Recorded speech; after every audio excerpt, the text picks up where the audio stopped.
Also need to resign. Because you all will have implants. And we measure your brain waves, and I can immediately tell you how the people react, or I can feel how the people react to your answers. Oh, no, Mr. Bond. I expect you to be chipped. I'm a liberal and a proud socialist, Mr. Speaker. This is a Manchurian candidate. For people who don't understand the expression, I'm not talking about the movie. I'm referring to somebody who can be used as a useful idiot by another country to come out and spout these things. If you do not resist. But mercy's sake alive, looks like we got us a convoy. So it will be a world integrating the physical, biological, and the digital dimensions. So it will be a new world. Stop giving. Out of war, a few people make huge fortunes. I would say it's plain to see that the racket has been going from strength to strength ever since. In his farewell address to the American people in 1961, outgoing President and old soldier Dwight D. Eisenhower warned about the threat posed by what he was already able to identify as the military-industrial complex. These are all small countries today. They're much like the Greek city-states in the age of the Roman Empire. We're a sort of declining Rome at this point. I hope Americans will figure that out and act against it, but we are partners.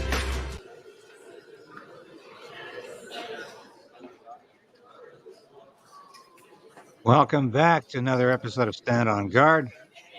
We will be joining question period momentarily, but I've got a few things to share with you first, because yesterday was quite a day, wasn't it?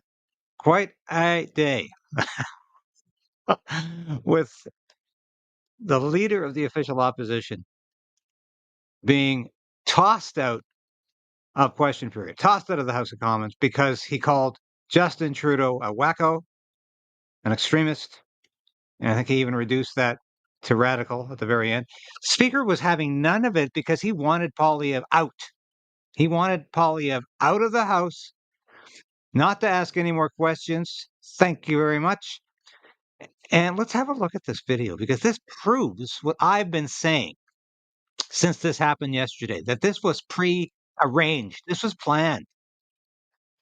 Let's have a look at this.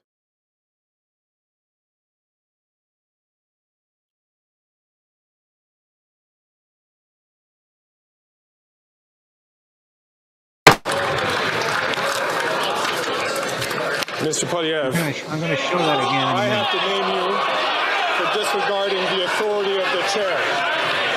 Pursuant to the authority granted to me by Standing Order 11, I order you to withdraw from the House and from any participation by video conference for the remainder of this day's sitting.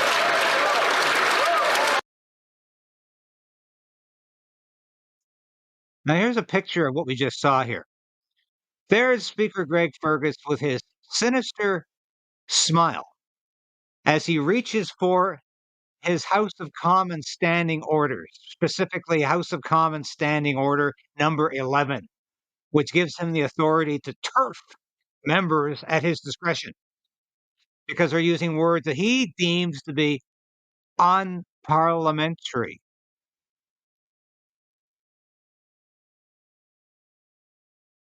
And I see Greg Fergus is talking in the House of Commons right now. I'm just going to go there for a second to see what's going on. To grieve. Friends, many of whom who are here on Parliament Hill today, nothing can take away the pain of this loss. Okay, he's not addressing what happened yesterday. But We're going to go back to the material. I want you to see this scene again. So please withdraw that comment and simply withdraw that comment. He had the standing orders next to him. I simply withdraw and replace with the He was aforementioned. waiting for Poilievre to do anything he could use. He reaches for those standing orders. They're ready. Mr. Poilievre, He even got a little yellow sticky on it. He's ready to turf it. the authority This of the is chair. scandalous. Pursuant to the authority granted to me by Standing Order 11, I order you to withdraw from the House and from any participation by video conference for the remainder of this day's sitting. No, I wanted you to see that twice because this is hard evidence that the Speaker was told to do this. beforehand, I think by Justin Trudeau. Now, what does this say about our democracy? When the speaker is this partisan, this in the bag for the Liberals, this much in the pocket of Justin Trudeau that he can turf the official opposition leader from the House at his discretion anytime he wants. Democracy is not about having an election every 4 years. It's about having a viable opposition party, official opposition party, that can actually counter the arguments of the government. It's about having free speech and about having freedom of assembly, and it's about having a free press. All of these things we are sorely in danger of losing in Canada, and we discovered yesterday how close we are to losing an official opposition. This is scandalous. I want to show you a few clips about what happened after, in the fallout have of this decision. simply offered up the exact wording that Greg Fergus had asked for. I simply withdraw.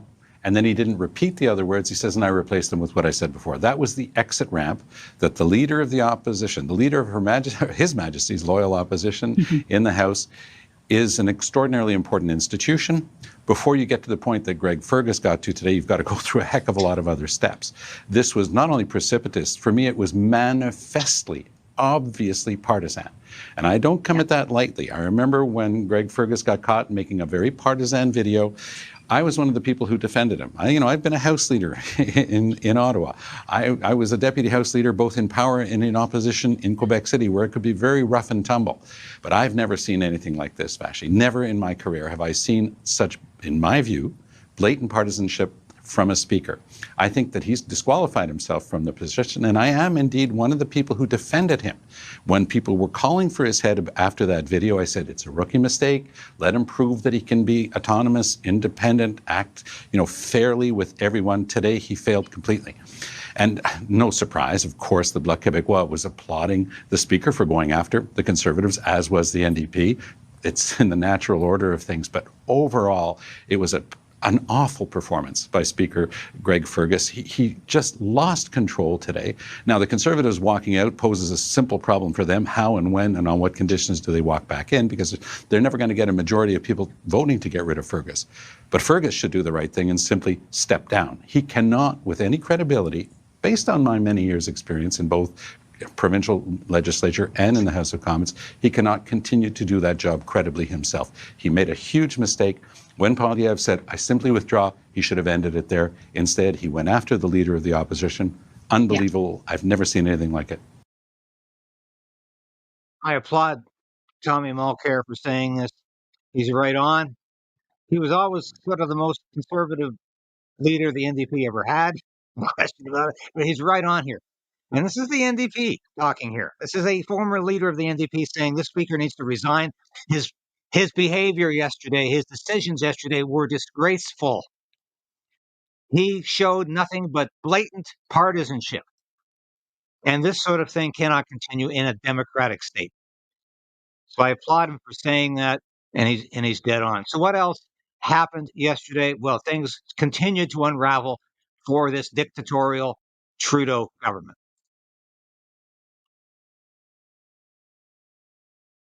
Mr. Speaker, the leader opposite is showing us exactly what shameful, spineless leadership looks like. He shakes hands with white nationalists and then goes to actively court the support of those members and has the nerve. Get it together,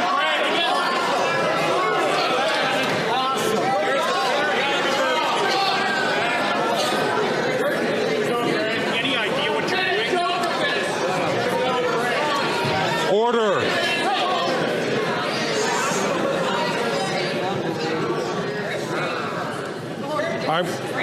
Now, can you tell me why Justin Trudeau was not reprimanded for the words he used? He called Pierre Poilievre an extremist. He said he was courting white supremacists, the far right. None of that was objectionable to the speaker. And it was okay for Justin Trudeau to use hugely partisan and hugely personal attacks against Pierre Poilievre. That's outrageous.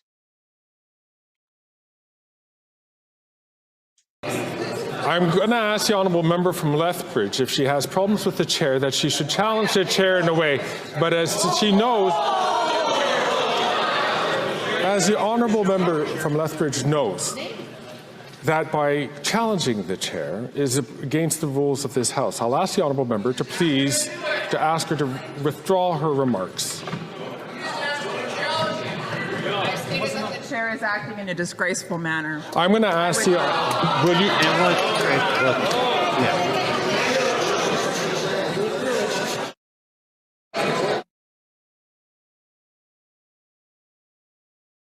So this is a speaker that is essentially defunct. He is discredited. He has no credibility. He's going to continue Ms. Harder, to do this job. I have to name you for disregarding the authority of the chair. Pursuant to authority granted to me by Standing Order 11, I order you to withdraw from the House and from any participation by video conference for the remainder of this day's sitting.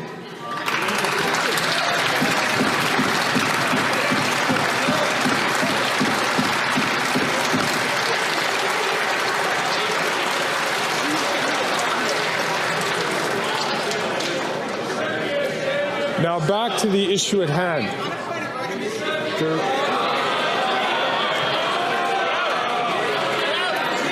Absolutely incredible behavior from this. Mrs. Thomas, my apologies.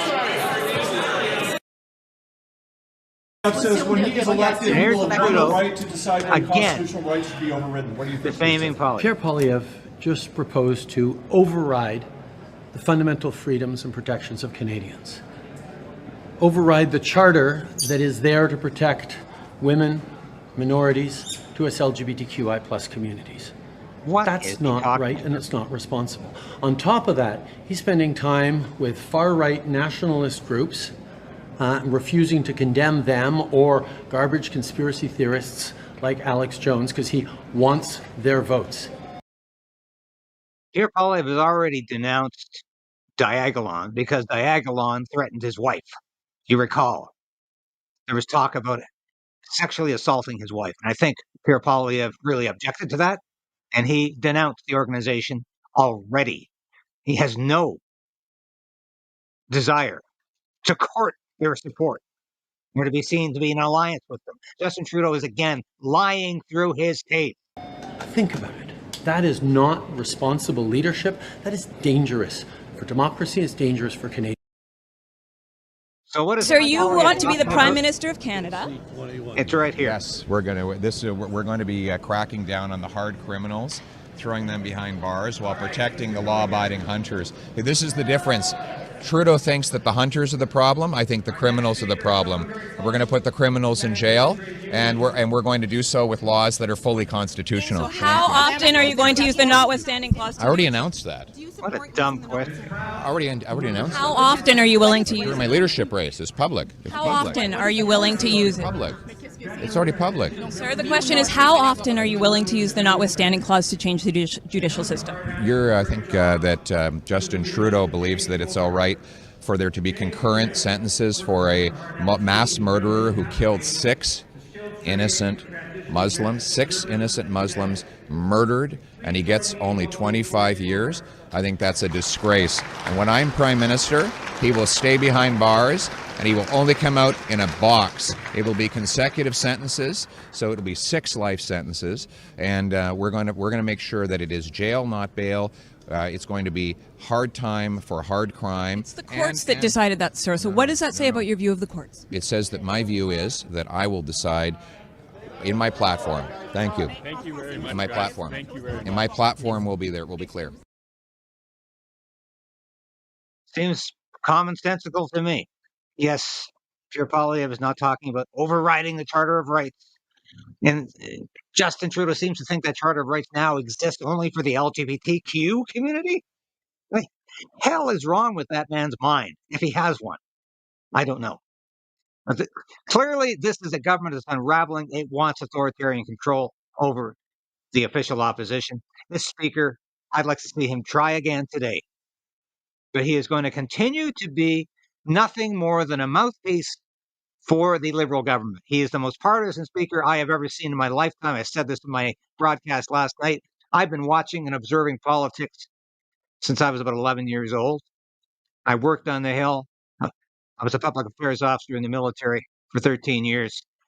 I've been a journalist. And I tell you, I have never seen a speaker that's more partisan and more useless than this one. We're going to go to question period now, where it will be starting soon. Could be some high drama today. I don't know. Certainly, it's going to be hard to supersede what happened yesterday.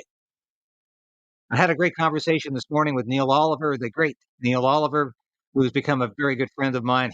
I was on his broadcast this morning talking about all of the issues that really matter. It was a great conversation. I encourage you to watch Neil's broadcast this week. And tomorrow, I will be talking to Kyle Kemper, the half-brother of Justin Trudeau. That should be a very interesting conversation. And I'm going to ask him about that contract that Justin Trudeau signed. So let's go to question period now. And the question should be starting very shortly. Artist and rapper, Too Much, has simply been demanding that the civil rights of all Iranians be respected. Despite having already endured over 250 days of solitary confinement, Too Much has remained resolute in his demands. His undaunting courage has inspired the world. Over the last several days, thousands upon thousands have participated in protests across Canada and in other cities around the world. Each member of this House should add our voices to theirs. Too Much must be set free immediately. We can ill afford to turn a blind eye to the unconscionable impunity of the Iranian regime. Thank you. The honourable member from Durham. Mr. Speaker, I rise in the House today out of great concern for all of us who live or work in the Greater Toronto Area. We have learned that Toronto City Hall is requesting that the federal government legalize hard drugs like fentanyl, meth, and cocaine. Evidence from British Columbia already shows that legalizing hard drugs puts the safety and health of our neighborhoods at risk and only increases drug overdose deaths. Exactly, Jamil. It is alarming and quite frankly shocking that Toronto City Hall would want to expand the Prime Minister's extremist experiment from British Columbia and bring it to Ontario. Oh, is he going to get in trouble for saying extremist? Reject Toronto City Hall's request and instead invest in the treatment and recovery programs that our communities need. The honourable member from Calgary, Forest Lawn. Liberal leadership race 2024 is well underway, and Mark Carney is the first out of the gate. He's been jet-setting across the country, preaching his gospel of 4 more years of broken, failed, and woke Liberal NDP policies that have made Canadians poor and Canada's economy weaker. That's why Common Sense Conservatives moved a motion at the Finance Committee to have Mark Carney testify. When Carbon Tax Carney is coronated as Liberal leader, Canadians should be terrified at his wacko policies to continue to quadruple the carbon tax, continue deficit spending, and hike taxes. It's too bad the Liberal lapdog NDP shut down our motion and chose to protect Carbon Tax Carney, protect this corrupt Liberal NDP government, and protect their leader's pension. It's time for the NDP to step up and show some intestinal fortitude. Have Mark Carney testify at the committee, and for once, hold the Liberals accountable for their record of wacko policies. There's that word again. He used it twice. Wacko. The honourable member from Winnipeg South. I love it. Mr. Speaker, today I rise to commemorate the 140th anniversary of U.S. diplomatic presence in Winnipeg, a testament to the deep enduring bonds between Canada and the United States. Since the appointment of the first U.S. consul in 1869, our ties have only grown stronger, underscored by the consulate's reopening in 2001. This event was marked by U.S. Ambassador Gordon Giffin and Manitoba Premier Gary Dewar, who highlighted our shared commitment to cross-border cooperation and regional development. In 2016, commitment was further solidified when hosted North American Energy Ministers meeting. It was a privilege for my father, who was then the Natural Resources Minister, to welcome U.S. Secretary of Energy Ernie Moniz, along with other distinguished leaders. Their discussions culminated in a memorandum of understanding that enhanced our cooperative efforts on climate change and energy. As we reflect on the past and look to the future, let us continue to nurture this partnership that not only supports our economic and environmental goals, but strengthens the ties that bind our nations together. Thank you, Mr. Speaker. The honourable member from Port Moody, Coquitlam. Thank you, Mr. Speaker. Today, I rise in this House to acknowledge a historic first for Canadian girls in soccer. The Port Moody Soccer Club U16 girls are the only Canadian team on their way to Dalian, China, to compete in the International School Sport Federation Football World Cup. This is the first girls team to represent Canada at this Olympic Committee recognized event. It has been incredible to watch how hard the girls have worked to make this a reality. I encourage all Canadians to give their support to. Just want to interject here. Good comment here from Karen Selner. It is incredible how the mainstream media has ignored Trudeau's lies and his personal insults and his just gross deception. You're quite right. This is as outrageous as the speaker doing this. The honourable member for Manicouagan. Who can Let's take the mark speaker May seriously 1st, now? International Workers' Day it's together. absolutely ridiculous. Let's mark it together and unite so our voices can be heard. It's a chance to remember the gains made by the great workers' rights movements. It's also a chance to highlight the rights that are yet to be won. Fergie must go. Like the right to EI for everyone who loses their job or whose seasonal work is coming to an end. The right to decent working conditions, including for temporary foreign workers and asylum seekers. The right to earn a living when the cost of living is soaring and there's a housing crisis. But also the right to be valued in the workplace. The right to live, not just work, in an increasingly fast-paced society.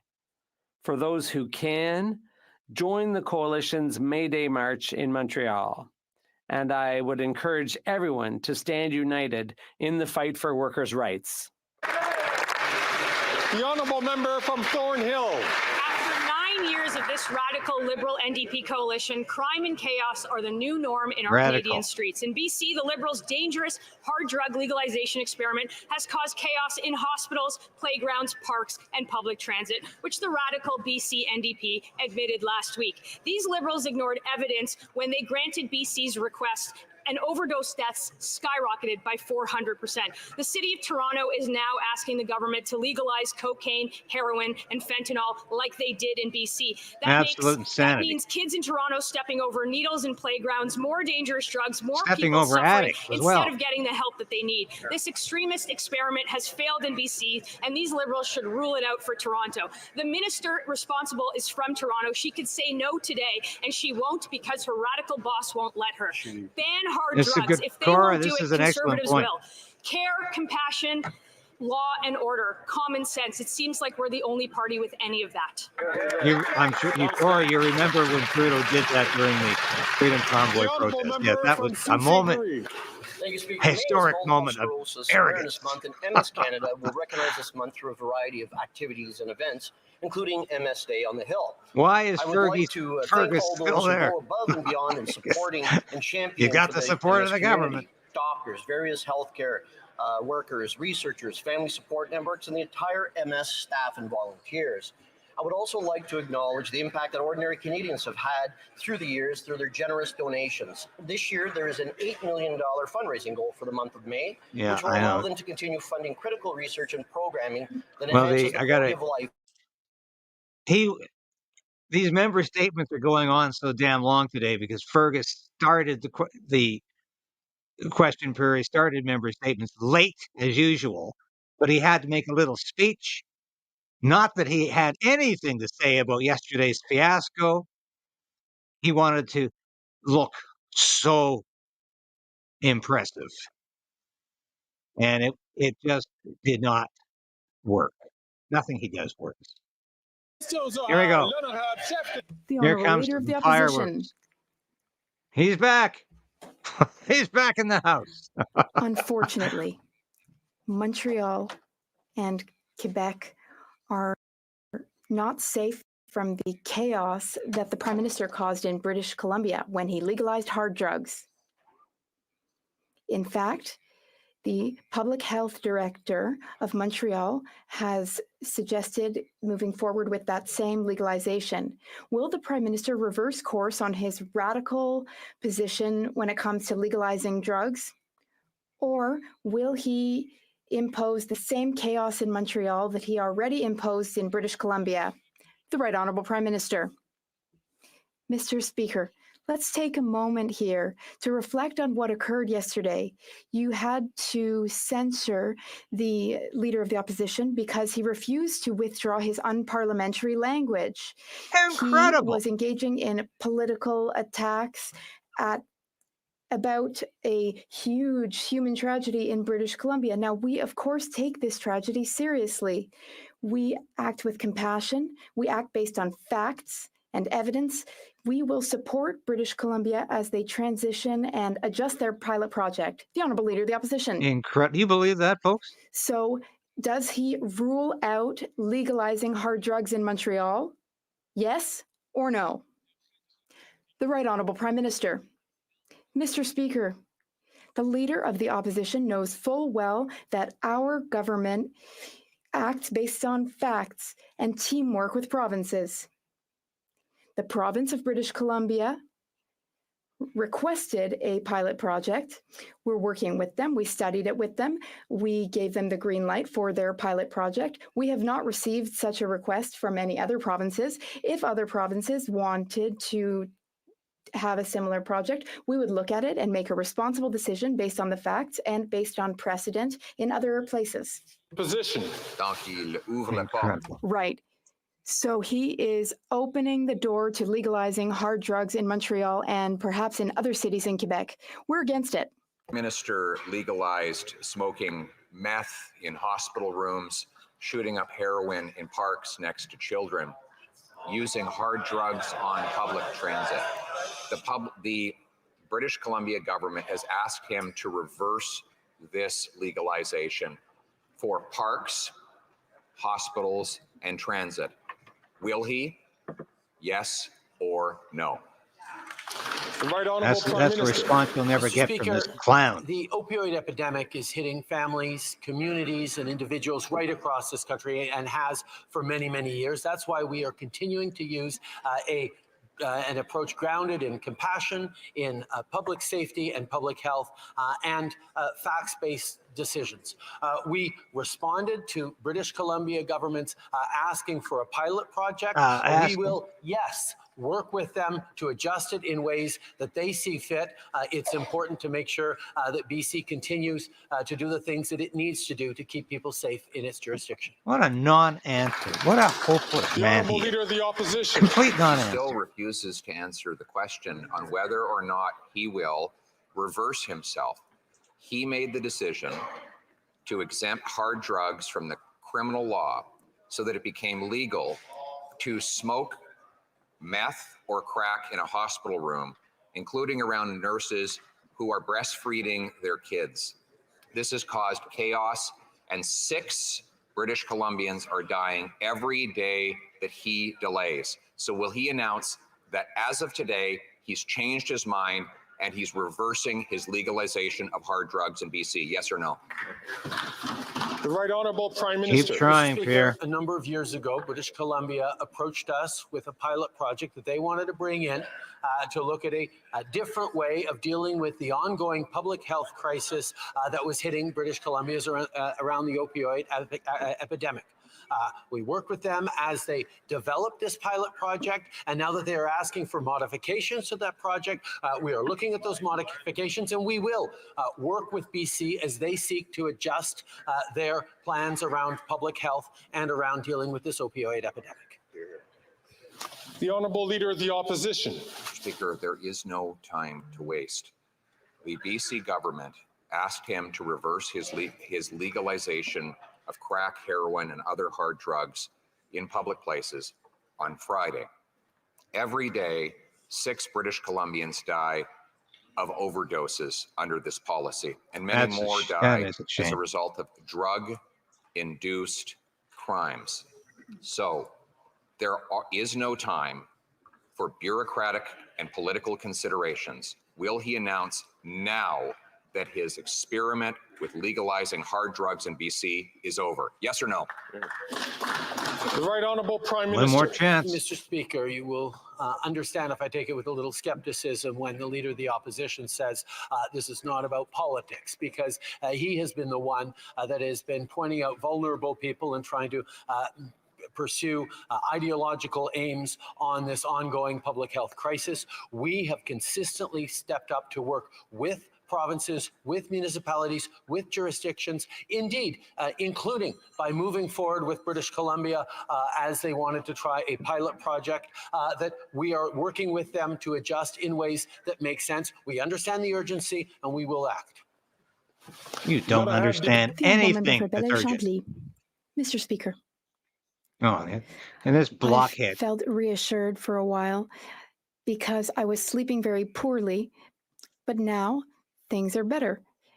Wait, the NDP, they're going to vote with the Liberals for this budget, but the Bloc, we will vote against it. Now, I'd like to read you something, Mr. Speaker, said by Ms. Amira Al-Gawabi. She said, "We are determined to defend the values of religious freedom and equality in our Constitution that are at the very core of our democracy. This is why we challenge this discriminatory and unconstitutional law." Well, Mr. Speaker. On a dépassé le temps. The member used all his time. And then some. The Right Honourable Prime Minister. Mr. Speaker, as a government, we chose to build bridges and links throughout the country. We invested in infrastructure everywhere in the country. That's how we build bridges. But we also build bridges by committing very thoroughly to different communities across the country. We listen to all point of views, and we understand how important it is to defend fundamental freedoms, the freedoms of all Canadians, regardless of their origin, their faith, or their language. And we will continue to be here to stand up for the Constitution and the Charter of Rights and Freedoms. That is how we build bridges among Canadians. The Honourable Member for Belleuil-Chambly. Well, we're not talking about the same type of bridges. I am talking about the type of bridge that Ms. El-Gawabi is supposed to be building between communities. But as has been said, the privilege of one is the unfairness or injustice of another. I got a comment here. Jean Baker, I've been saying this since I worked in Parliament. Being there, the Bloc has no business being elected in Quebec. The Bloc are a bunch of treasonous bastards who should not be sitting in the House, should not be collecting a government salary, should not be getting a government pension because they're treasonous bastards, they're separatists, and they have no reason to be in the House of Commons in a federal government. Important to talk to communities, to hear all of their concerns, and to meet their concerns and help them with them. That's how we have a free, open, and resilient society. We will continue to listen. We will continue to be here to listen to many communities, including the Muslim community in Quebec. They are very concerned about the provincial legislation. We will continue to listen to all Canadians everywhere in the country, and in doing so, we will build a stronger society. Going to be south. Thousands of Canadians are boycotting Loblaws this month. They're taking action because the Prime Minister refuses to take on the corporate greed, which is driving up prices for Canadians. The Prime Minister has set up a grocery task force, which has done no tasks and has no force. Today, Loblaws reported their profits are up by nearly 10%. Liberal announcements aren't going to cut it. Why is this Prime Minister letting big grocery rip off Canadians? Does this man own another suit in his closet? Like many others, we are concerned with the refusal of Loblaws and others to sign on to the Grocery Code of Conduct, which we know will protect consumers, will protect growers across this country as well. We will continue to impress upon them, using various means at our disposal, the importance of signing on to that Grocery Code of Conduct. We have also increased the Competition Bureau's ability to go after big groceries in terms of the competition or the uncompetitive options they're giving to Canadians. And we've also moved forward on other ways of supporting Canadians through groceries, like with the National School Food Program announced in our budget. But they're nipping at his heels, folks. Continues Believe to me. rip off Canadians, and Prime Minister is not stopping them. Les gens savent que The Teflon is wearing People very know thin. that they are being ripped off at the grocery store. The Prime Minister has But this failed guy in even protecting people. cares about this? So many Canadians are tired of waiting for the Prime Who Minister to hasn't been take to a action, grocery so store in they've decades? decided to boycott big grocers. This is a total leadership failure from the Prime Minister. It is his job to protect Canadians, but he prefers to protect the record profits of big grocers. When will the Prime Minister review his priorities? The Right Honourable Prime Minister. Mr. Speaker, we will continue to work with big grocery stores to ensure that we can increase competition. We also want them to sign on to the Grocery Code of Conduct.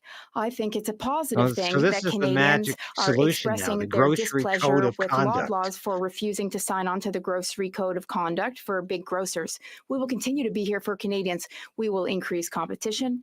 We're also there for Canadians through the school food program, which will help 400,000 more children in Canada study with full stomachs. We're here to support families Well, through it's these too difficult bad you times, haven't and we got a will full always brain. be here for Canadians. The Honourable Leader of the Opposition. The decision is on his desk to reverse the legalization Yeah, let's of get back hard to basics drugs here. in British Columbia. The BC government has admitted that it was wrong. They decided not to go ahead with the full 3-year pilot project that the Prime Minister brought in place by exempting hard drugs from criminal law. Will he do as the BC government has done? Admit he was wrong today so we can start saving lives. The Right Honourable Prime Minister. Mr. Speaker, from the beginning, we've been there to work on an evidence-based, science-based, compassionate get public off health with your approach to science-based. the opioid epidemic, and that included responding to BC's request for a pilot program. Now that they are asking to adjust this pilot program, we will work with them to adjust it in ways that make sense for them. But given the new, more reasonable tone of the Leader of the Opposition, I wonder if he might take this opportunity to reassure Canadians that he does not support extremist white nationalist organizations like Gaigalang, nor wants their votes. The Honourable. He needs a good kick in the ass. Honourable Leader of the Opposition. Mr. Speaker, that is false. And furthermore, there are 6 people dying every day in British Columbia. There is a 380% increase in overdose deaths in that province under this Prime Minister's legalization and subsidization of hard drugs. Enough trying to score political points over the issue. Do the right thing. It is on his desk. Will he announce today that he has changed his mind and reversed legalization of hard drugs? Yes or no? Christine, good point. No smiles Yes, in the Mr. Liberal Speaker, as I benches said, today. We're working with British Columbia to adjust their parameters and their desires around the pilot Idiot. project. We will always be there to work Why don't you bring up in order to keep Diagolon Canadians again? safe. At the same time, I will point out that the Leader of the Opposition refuses to say a simple thing, that he condemns Diagolon because He's already they done are that, you a half-wit. white nationalist violent organization, that he rejects the endorsement of Alex Jones, an extremist conspiracy theorist who denied the The deaths hell of does 20 that kids have at to do with Sandy Hook. anything, These you are things that half-witted concern idiot? Canadians that he should also answer for. The Honourable Leader of the Opposition. Speaker, this is the Prime Minister who has to answer the people who are dying every day due to his policies. And worse still, he's now considering decriminalizing hard drugs in Toronto. The City Hall has made a formal request for him to use powers under the Controlled Drugs and Substances Act to do in Canada's biggest city what he already did in British Columbia. Today, I wrote him a letter asking him to change his mind and reverse his position and make clear that he will not legalize hard drugs on buses and in hospitals in Toronto. Oh, don't worry. Trudeau The Right will meet Honourable Prime Jesus Minister. someday, Mr. and he's going to be Speaker, forced to kneel. Unfortunately, we see fear-mongering going on by the Leader of the Opposition right now. I will recall for people that a number of years ago, the city of Vancouver approached us with a desire to decriminalize in their city, and we said, no, We would not do that for Vancouver. We work with provinces and public health systems. That is why we moved forward with British Columbia on a pilot project they wanted. In regards to any other province, whether it be Quebec or Ontario or anywhere else, we will work with the governments in place on proposals they may or may not have to deal with the opioid epidemic. That's all. The Honourable Leader of the Opposition. You still won't clearly answer the question, Mr. Speaker, which is doubly concerning because Toronto has been overtaken by crime and chaos since he brought in the catch and release policies under Bill C-75, C-5, and C-83. Violent crime is up 40%. We just heard the tragic story on Monday of a liquor store robber crashing into a family, tragically killing a grandparents and a precious child. The assailant was out on bail. Will he repeal catch and release?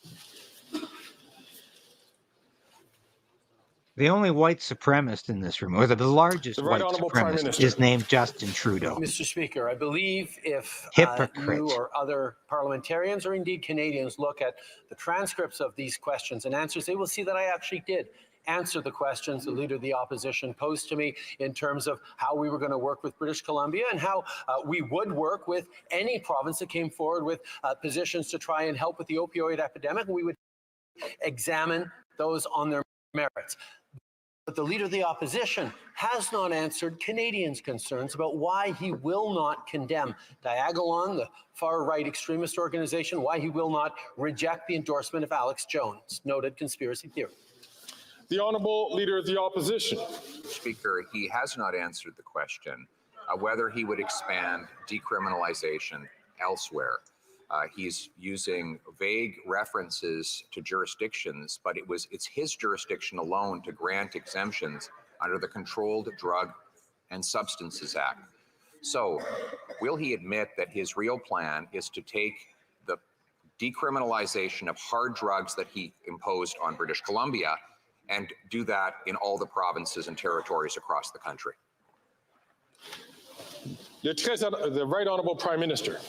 No, Mr. Speaker. I think for 8 years, for almost 9 years now, Canadians have seen that our approach on the opioid epidemic is grounded in public safety, in public health, in compassion, in funding frontline workers, and doing things that work to save lives and help people. And it is not to have some sort of secret plan as he proposes. But if he wants to talk about secret plans, he would probably do well to actually clear the air for Canadians about his seeking for support amongst members of extremist right-wing organizations like Diagolon.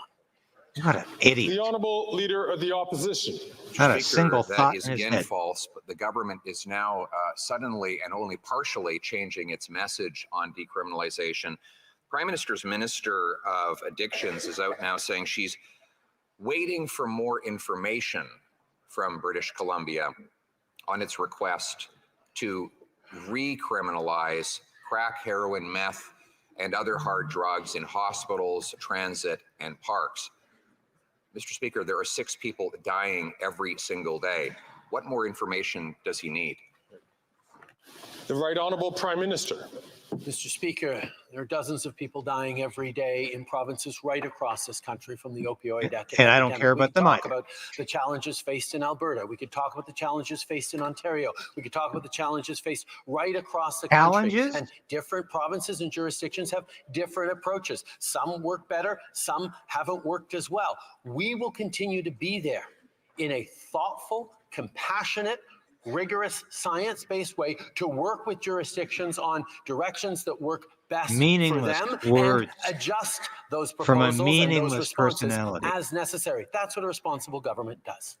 L'honorable député de Belleuil. Really? The Honourable Member for Belleuil-Chambly.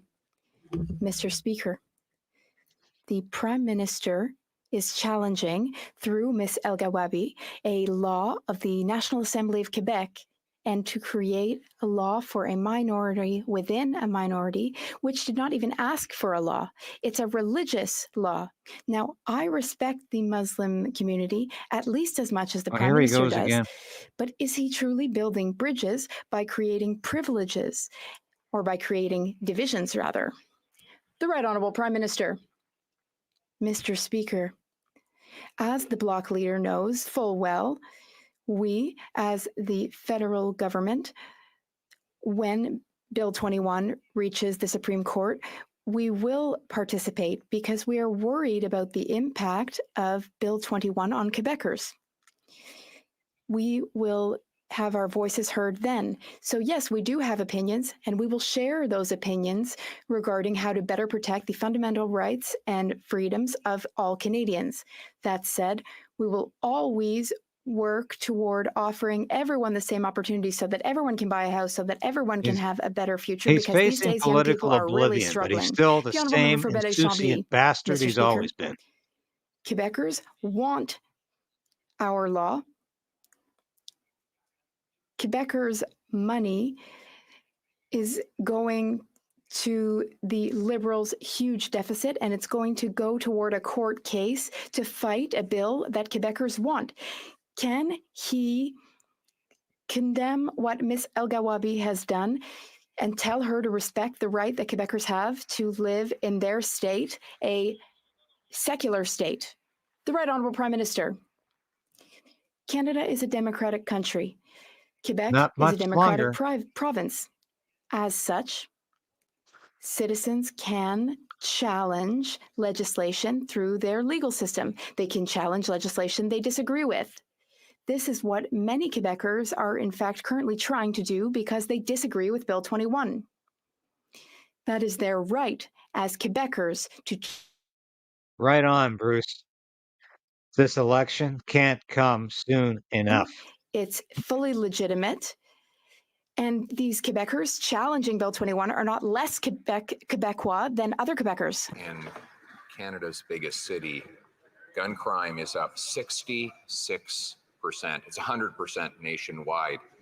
I just shared the tragic story of someone out on bail slamming his car into an innocent family. 2 wonderful grandparents dead. A beautiful baby dead. He was out on bail under the Prime Minister's catch and release C-75.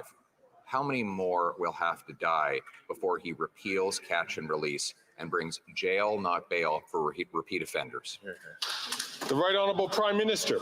We'll bring up Diagolon again. Worked with provinces, including many provincial conservative leaders across this country, to bring in bail reform. We'll continue to work on things that are keeping Canadians safe. At the same time, the leader opposite talked about gun crime. Well, we move forward with some of the strongest measures on gun control that this country has ever seen. A freeze on the purchase of handguns, a Well, that's going to stop the criminals, assault-style weapons that has been in place for 4 years. These are the kinds of things that the Conservative Party and its leader have consistently stood against, even as we move to make our communities even safer.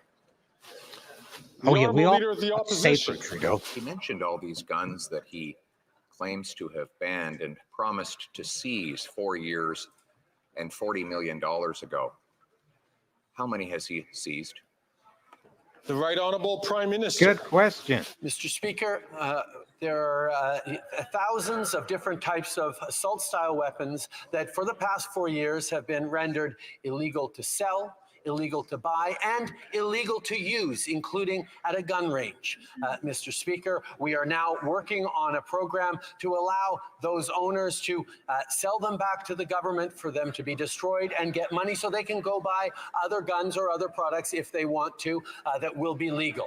This is about fairness, even as we move to keep Canadians safe. Unfortunately, the Leader of the Opposition wants to make those assault weapons legal again. The Honourable Leader of the Opposition.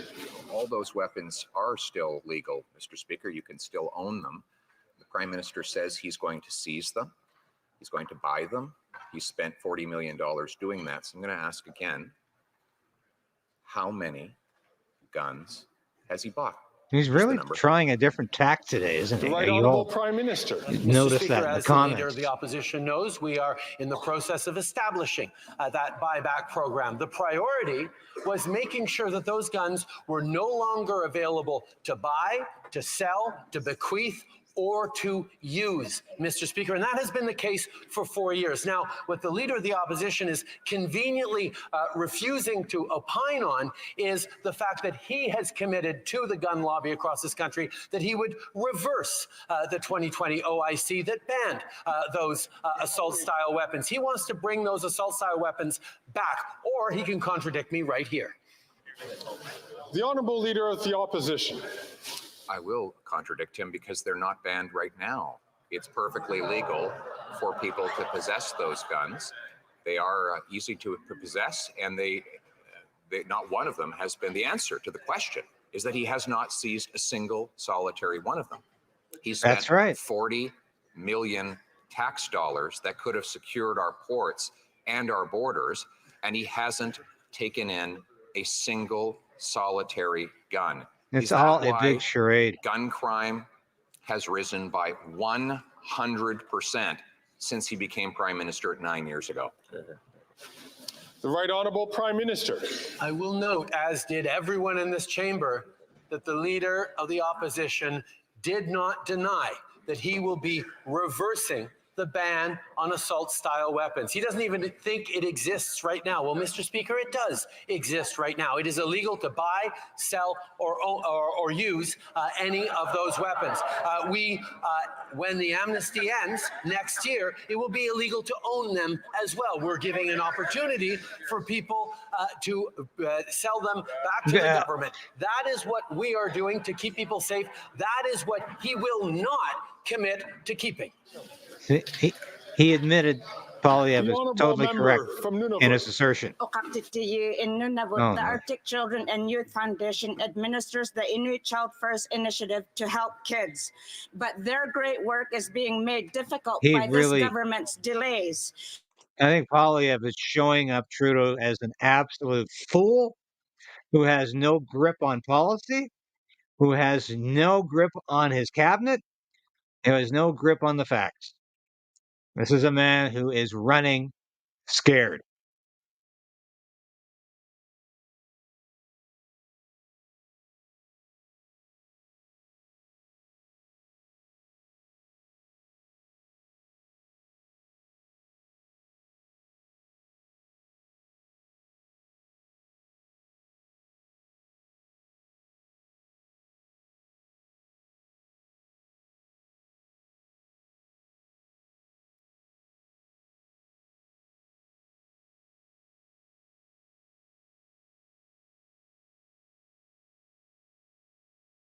Structure, more healthcare. These are things we are working on. We will continue to do that work. The Honourable Member from Courtenay, Alberni.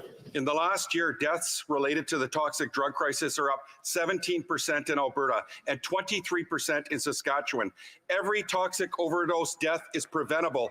But in provinces with conservative premiers that don't have safe supply or decriminalization and don't believe in harm reduction, deaths are soaring. Alberta is on a trajectory to have the most toxic drug deaths per capita in Canada by June. Treatment, recovery, and harm reduction go hand in hand. Will the Liberals finally make sure all Canadians whose lives could be saved have access to these life-saving supports? The Right Honourable Prime Minister. That's the guy who represents my hometown.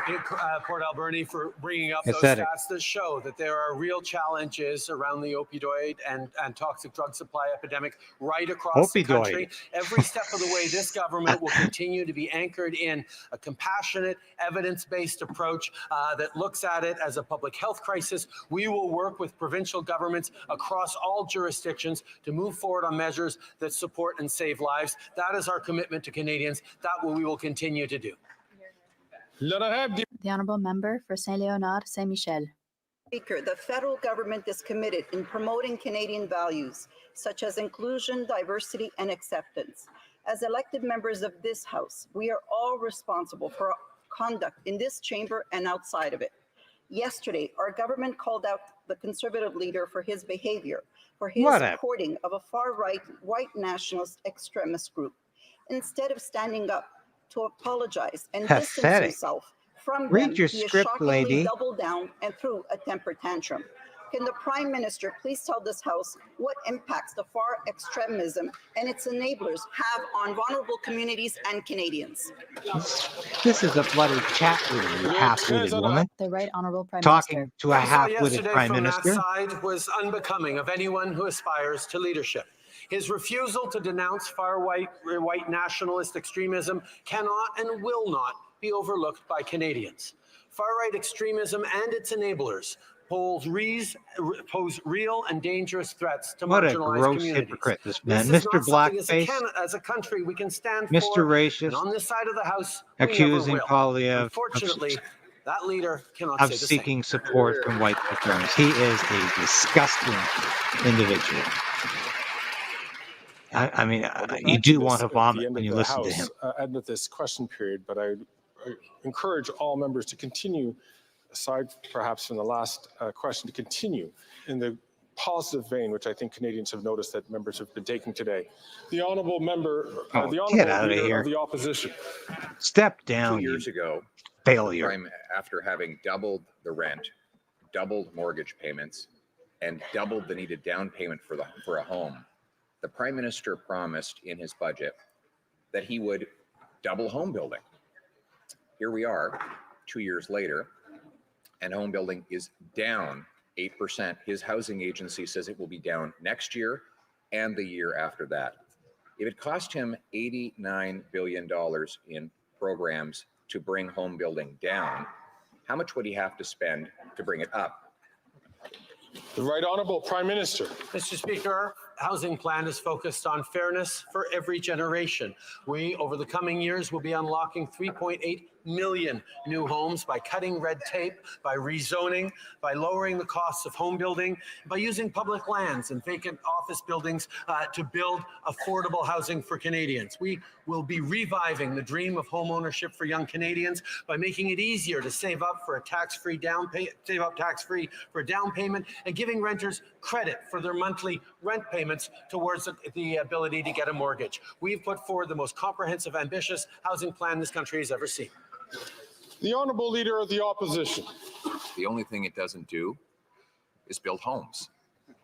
Since he made the most recent promise in 2022 to double housing construction, the number of builds is actually down and expected to continue to Precisely. drop next year and the year after that, according to his own housing agency.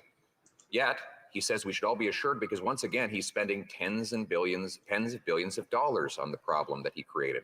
So can you tell us in what year will home building actually rise? Which year?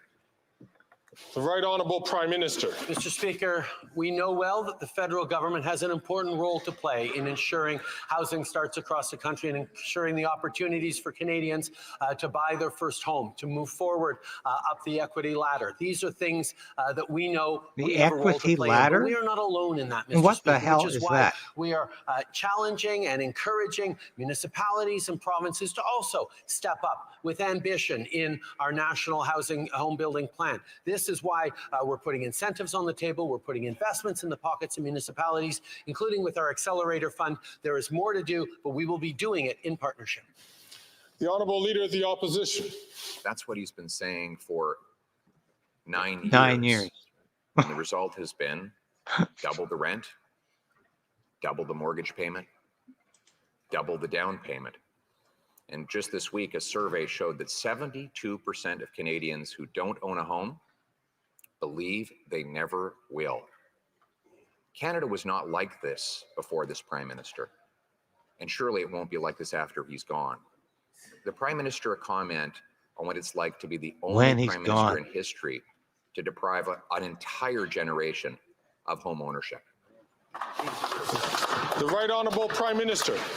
Mr. Speaker, the government that was in place before I became Prime Minister had a housing minister who is now the Leader of the Opposition in a government that explicitly said that the federal government had no role to play and no responsibility towards building affordable housing across this country. So for 10 years, there was very little, there was almost no federal involvement in building homes across this country. We turned that around starting in 2017, and we will continue to invest to create opportunities, to create fairness for millennials and Gen Z. Spit it out, you pipsqueak of a The man. Honourable Leader of the Opposition. Well, he did turn it around, Mr. Speaker.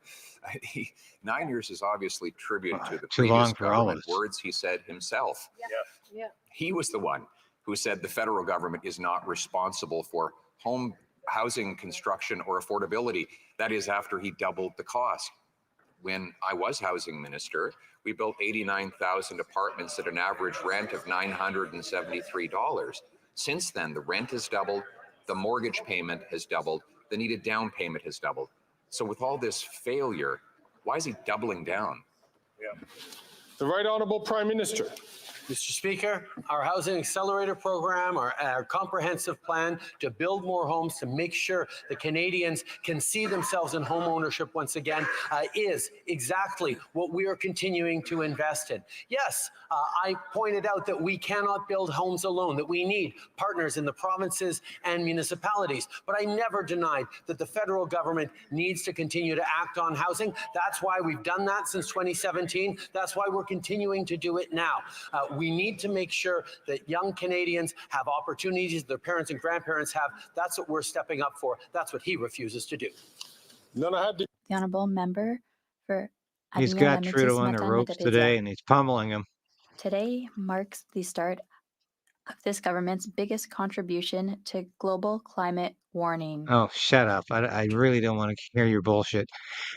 That softball question from the Liberal backbencher about how horrible Pierre Poilievre is for supporting these alleged white supremacist groups has got to be one of the low points in parliamentary discourse I've ever seen.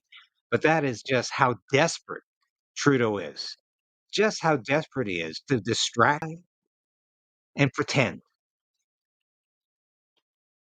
This project is in the national interest. It will create more jobs. It will increase Canada's GDP, and it is fully taken into account in Canada's climate plan.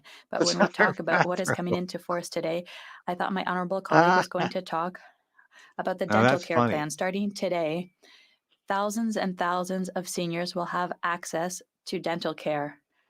1.8 million seniors have signed up, and starting at 1 p.m. this afternoon, there were already 1,200 seniors who'd had appointments, who'd received dental care free of charge. I know, continue Thomas, to deliver for seniors. Thomas Tass, it's hard to watch at times. Member for It is hard to watch. None of the Liberals' climate change measures will be able to offset Trans Mountain's impact on the climate. All this government's environmentalist claims will never be as eloquent as its big pipeline filled with tar sands oil. All the carbon taxes, the heat pumps, the planting of billions of trees are simply unable to make up for this $34 billion investment in fossil fuels. And don't worry, the Conservatives will preserve their beautiful pipeline. My question to the Prime Minister, is the opening of Trans Mountain good news for the planet? Yeah, it's really good news, actually. The Right Honourable It's good Prime news for Minister, human beings. Mr. Speaker, I don't give for a shit Canada about the to planet. continue to I invest care about in human the energy beings. transition, for us to continue to invest in solutions and help for Canadians, we need to have good prices for our resources currently. But as everybody knows very clearly, we have a plan to reduce greenhouse gas emissions. We have plans to create tomorrow's economy. Here, Robin. But today, we will continue to do what is They'll necessary. need a shovel to get out of there to today. be able Yes. to invest Trudeau's and create spewing the those BS green technologies, at an that enormous renewable rate energy, today. and that future that our children and our grandchildren He's in Quebec monopolized and all throughout the the answers country today. Anyway, are so counting on. we've got to hear time and time again just how stupid he is. The Prime Minister has already doubled the national debt, adding more to our debt than all previous Prime Ministers in our history combined, with the Bloc support, which has voted for $500 billion in budget allocations. The leader of the Bloc has never voted against a single one. Today we learn that the Prime Minister will continue increasing our debt by $300 billion. This will increase interest rates on mortgages by how much? The Right Honourable Prime He's Minister, not good with Mr. figures. Speaker, we know very well Justin is that not. the plan from the opposition leader is austerity and cuts in services that Canadians need. But on this side of the House, we recognize that Canada is in one of the best fiscal positions in the G7 and the entire world. We have the lowest deficit in the G7. We have the best debt to GDP ratio. And we have the third largest AAA credit rating economy in the world. We are I keep there to repeating that, invest and it's a lie. responsibly because a confident country invests in its people and in its future. The Leader of the Opposition. Mr. Speaker, the Prime Minister's decision with the support of the Bloc to double the national debt means that we are paying $54.1 billion on interest alone on the debt. That is more than we spend on healthcare. It's the total of GST. So every time Canadians buy something, the GST simply pays rich bankers. Why is he wasting our money on rich bankers instead of on services to Canadians? The Right Honourable Prime Minister. On the contrary, Mr. Speaker, the waste that the Conservatives accuse us of is wasting our money on childcare centres, on more childcare spaces. They accuse us of wasting money on dental care. They accuse us of wasting money on investments in Northvolt, Volkswagen, Stellantis, and Honda to ensure there are careers for generations to come in a greener economy. They accuse us of wasting money by investing in seniors to protect their old age electric security. vehicles that nobody They will accuse buy. us of wasting because they just want austerity and cuts. But Mr. Speaker, we will continue to invest responsibly in Canadians. The Honourable Leader of the Opposition. Mr. Speaker. Lying swine. Families are already living in austerity. The government is living in abundance. People are This is poor. true. The government is rich. This is The true. more the government spends, the more things are expensive. For example, interest rates are high, and spending and loans from the government are making things go higher. The Department of Finance's public servants, have they told the Prime Minister how much this will increase interest rates on families' mortgages by borrowing another $300 billion? The Right Honourable Prime Minister. Mr. Speaker, we know very well that Canadians are facing an affordability crisis. That is why we are there with solutions for them. We've reduced the cost of daycare by half throughout the country. Aside from Quebec, where we've invested in more childcare spaces, we're there to invest in dental care for the most vulnerable seniors, for youth as well last year. We're there to invest in our students, in jobs for the future. We are there to invest in Canadians. The Leader of the Opposition is proposing cuts and austerity in his ideological approach, and it is misled. The Honourable Member for Dorval, Lachine LaSalle. Mr. Speaker, since 2015, our government has been committed to promoting shared Canadian values, diversity, respect, and equality here comes among all another Canadians. softball. We all learned last week that the Leader of the Opposition I visited can't believe it. an They're doing it encampment. again. I'm just going to interrupt the Honourable Member. I hope she will have a question that relates to the government administration. Oh, you're actually going to call her on this, are you? She has 15 seconds left, but I hope she will get to the heart of the matter. He's actually calling the Liberal on it. Can the Prime Minister tell this House how the government will protect Canadians from extremist groups and what responsibility all political leaders have? What Thank a you. half-wit. The Right Honourable Prime Minister.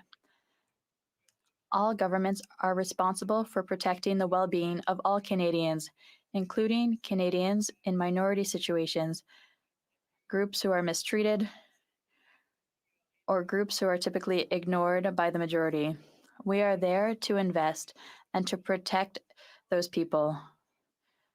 When someone who puts himself forward to be the next Prime Minister of Canada continues to court extremist groups, white nationalist groups, he should at least explain himself to Canadians. How's he Why doing is he that, courting Trudeau? those people or condemn them? The Leader of the Opposition. The Honourable Leader of the Opposition. The Prime Minister is not worth the cost of debt interest. He doubled our national debt, Yeah, adding just more stay debt on the real than issues, all Pierre. previous Prime Ministers Stay on the real issues. combined. Don't And give in now to distraction. we learn in his new budget bill that he's going to seek another $300 billion of debt, money that he will borrow out of the economy. That's equal to over 10% of our GDP, which will surely put upward pressure on interest rates. How much will all this government binge borrowing add to the mortgage payment of the average family?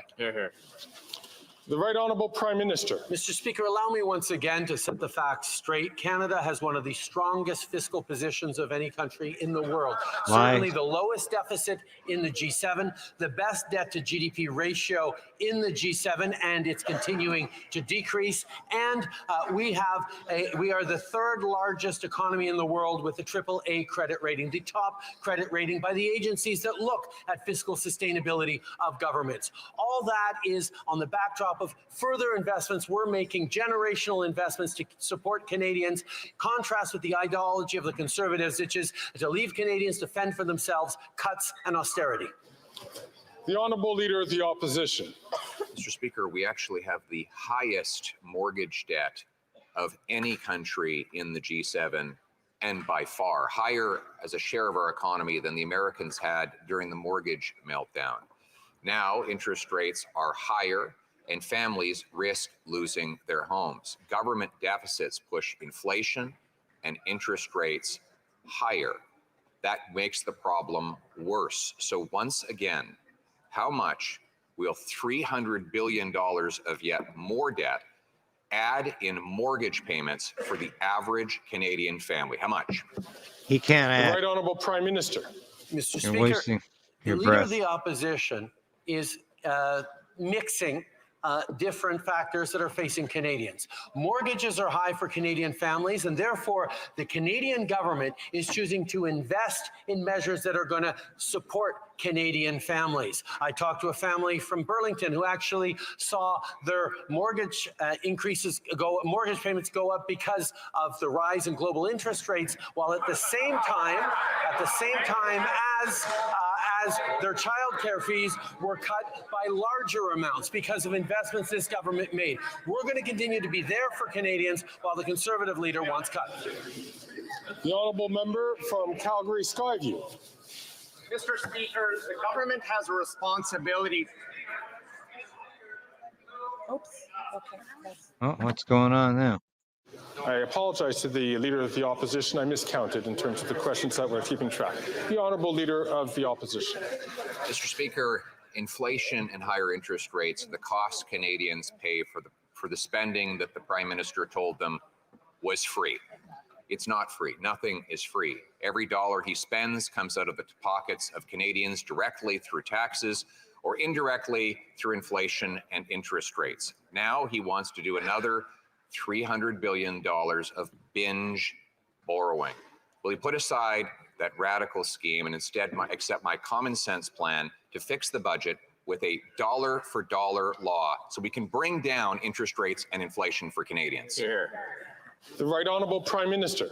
Mr. Speaker, we have been there to invest for Canadians responsibly. We still have one of the top AAA rated economies in the world. Our fiscal plan is sustainable and responsible. However, the Conservative leader still wants to make cuts to programs, cuts to our military, cuts to the initiatives that are helping Canadians across the country. The things that we are doing are helping Canadians grow for the future in a responsible way, and that's why we're seeing inflation come down and interest rates will be coming down, I'm sure, in the coming months. I'm sure. Yeah. Who's running Canada? Member from Calgary, The World Economic Forum. Mr. Speaker, the government has a responsibility to tackle misinformation and disinformation in Canada. Furthermore, the government has a responsibility to tackle hate and discrimination across Canada. And it's shameful that the leader of the opposition posed for photos with extremists who push hateful rhetoric. Can the Prime Minister please tell the House how the government is taking Another these softball matters question seriously? from these lackeys, so Trudeau can go up and say, "Oh, we have to protect you from a chat room." Canadians have every right to be worried about the opposition leader's refusal, including multiple times during this question period, refusal to condemn violent extremism. But they shouldn't be surprised. Over his 19 years in politics, he showed Canadians time and time again that he will do or say anything to get elected. That includes pandering to extremists one day and pretending to stand with the very vulnerable communities those extremist groups target the next. Not only is this reckless, this is a failure of leadership. Canadians deserve better. Canadian deserves leaders that will stand up for them every step of the way. You are a disgrace to the human race, this man. Just an absolute disgrace. Port Moody, Coquitlam. Canadians with disabilities have been ignored by Liberals and Conservatives for decades. The result? So they can no longer keep up with the cost of living. I cannot and believe the Liberals' solution? any government could be this stupid. $200 a month. That's not even enough for groceries. Exactly. Meanwhile, Canada's richest CEOs are still receiving $60 billion in corporate handouts started by the Conservatives. Right. With the Liberals and the Conservatives, Canada's ultra wealthy get richer and people with disabilities get crumbs. Why has the Prime Minister abandoned Canadians living with disabilities? The Right Honourable Prime Minister. Mr. Speaker, the Canada Disability Benefit is a monumental step in our strong and unwavering commitment to creating a more inclusive and fairer Canada. We're now moving forward with the first step of the disability benefit at the cost of over $6 billion over the coming years. It will put hundreds of dollars a month tax-free in the pockets of the most vulnerable persons with disabilities, and we're continuing to commit to creating a better, fairer country for generations to come.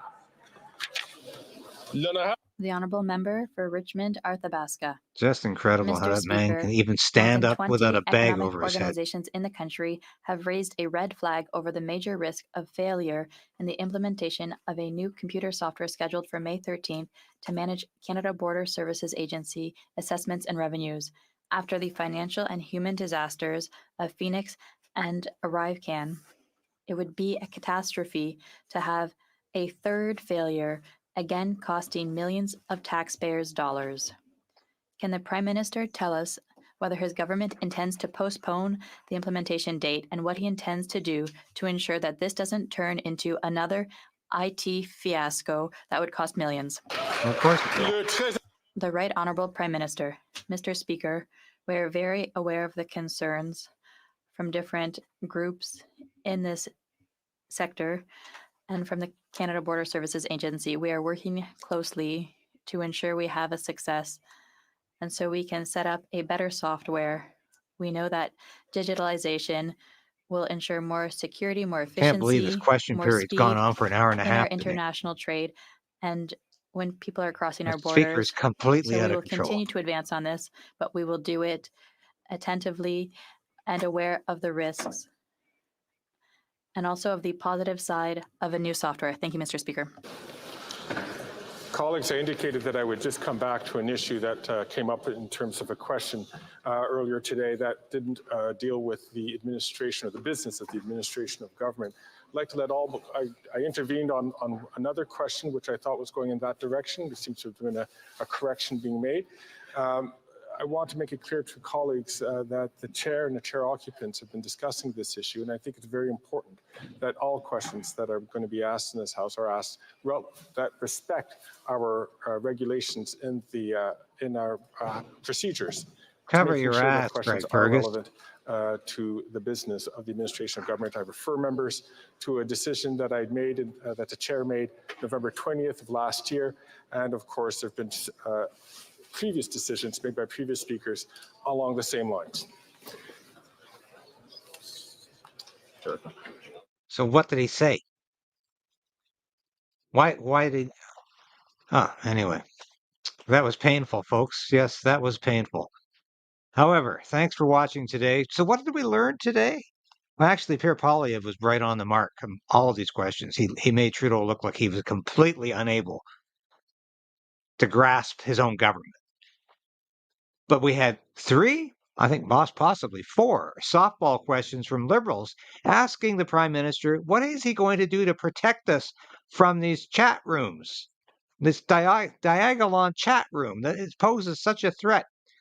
And let me tell you, there's absolutely no evidence that Diagolon was behind this carbon tax protest that Pierre Poilievre attended last week. Absolutely none. And there's all kinds of evidence that Pierre Poilievre has already denounced Diagolon because at least one of its members threatened Pierre Poilievre's wife. And he has said that these people are completely out to lunch when they did that. So Trudeau, of course, is doing his usual job of suggesting it's everybody else out there and not him who's guilty of racism and white supremacy. The biggest white supremacist in Parliament, in the House of Commons, is a guy named Justin Trudeau because he did blackface his entire adult life. And he did it so often he can't even remember how many times he did it. And yet he never took responsibility for it. He blamed the racist culture he grew up in Quebec and Montreal for his blackface routines. He's a gifted blackface performer. That's the only thing Trudeau's ever done with any competence. And he should be ashamed of it, but no, he wants everybody else to be ashamed. So we'll be back again tomorrow. We've gone on long enough, an hour and a half. Thanks for watching today. Please watch my interview with Neil Oliver on his show this week. I should be coming up in the next couple of days. And I'll be talking to Kyle Kemper tomorrow. That broadcast will probably be up by late afternoon or at the very latest on Friday. But I've got some great questions for Kyle. And that's my promise to you, is to do real journalism on this show and not recycled news clips from other people. I do the interviews myself here. I've been doing them for 30 years. So I think this will be a great interview. Thanks for watching. I think you're going to enjoy that. And I've got some good questions for Kyle. Bye for now.